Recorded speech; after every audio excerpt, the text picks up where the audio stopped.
Hello students, welcome to my way physics class. आज का जो क्वेश्चन है हमारा वो है an object of mass 1 kg travelling in a straight line with a velocity of 10 metre per second. यहाँ पे क्वेश्चन कर रहा है कि मान लेते हैं कि ये हमारा ऑब्जेक्ट और ये ऑब्जेक्ट जो है जिसका मास दिया हुआ है 1 kg और ये ट्रेवल कर रहा है स्ट्रेट लाइन में with velocity 10 metre per second के साथ। इसको अगर मान लेते हैं कि इनिशियल वेलोसिटी जो है वो u1, फिर कह रहा है आगे collides with and sticks to a stationary wooden block of mass 5। कह रहा है कि ये जो बॉडी है वह एक स्टेशनरी ब्लॉक के साथ जो है वह जाकर के वह टकराता है और इसका जो स्पीड है मतलब इसका जो वेलोसिटी है वह जो है वह 0 है क्योंकि ये रेस्ट है। लेकिन इसका मास जो दिया हुआ है मास वह है 5 kg। फिर आगे कर रहा है then they both move off together in the same straight line. अब क्या हो रहा है कि जब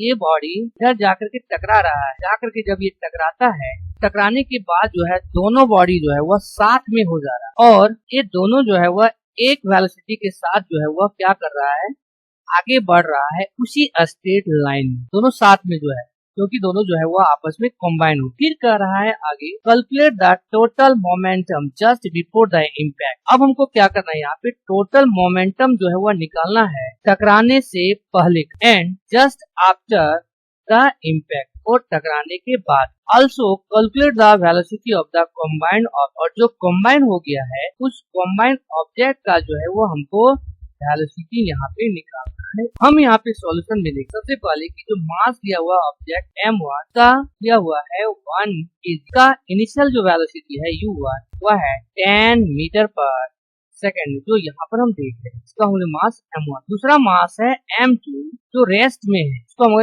u2 मान लेते हैं। इसका मास जो दिया हुआ है वह है 5 kg और इसका जो इनिशियल वेलोसिटी है वो है 0 है क्योंकि जो है वह बॉडी रेस्ट। उस केस में यहाँ पे हमको निकालना है कि टोटल मोमेंटम निकालना है जस्ट बिफोर द इम्पैक्ट मतलब टकराने से पहले का। तो यहाँ पे लिखा है हमारा before the impact total momentum. ये हो जाएगा हमारा, अगर मान लेते हैं इसका टोटल मोमेंटम p1 है, ये हो जाएगा m1 u1 प्लस m2 और u m जो है वह है 1 kg और u है वह है 10 मीटर पर सेकेंड और m2 जो है वह है 5 kg लेकिन u2 जो है वह 0। इसका मतलब यहाँ पे हो जाएगा वह हो जाएगा 10 kg मीटर पर।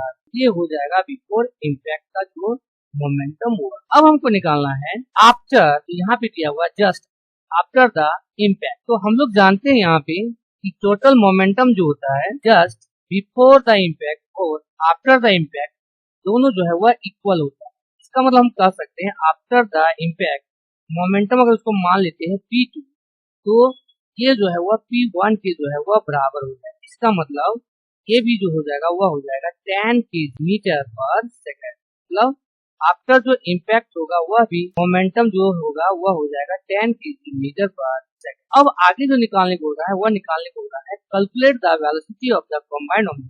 इसका जो है वह हमको वेलोसिटी यहाँ पे निकालना है जब ये दोनों जो है वह एक साथ कंबाइन हो जा रहा है। ओके, तो उस केस में अगर हम इसको इम्पैक्ट 2 माना है इसका, तो मतलब कोलिजन होने के बाद जो ये जो हमारा मोमेंट होगा इसको हमने इम्पैक्ट 2 माना जस्ट आफ्टर द कोलाइड। ये हो जाएगा p2 equal to m1 plus m2 क्योंकि यहाँ पे दोनों जो है हमारा कॉम्बाइंड है और इनटू हो जाएगा। तो हमने यहाँ पे देखा है कि p2 जो है वह p1 के बराबर है, मतलब बिफोर इम्पैक्ट और आफ्टर इम्पैक्ट दोनों इक्वल है। तो इसलिए आफ्टर जो इम्पैक्ट हो जाएगा उसका भी वैल्यू हो जाएगा 10 kg मीटर पर सेकेंड। तो मास यहाँ पे देखते हैं, एक का मास जो है वो है 1 kg और दूसरा का मास का है वो है 5 kg और इनटू हो जाएगा v। तो ये हो जाएगा 6 और यहाँ पे हो जाएगा 10।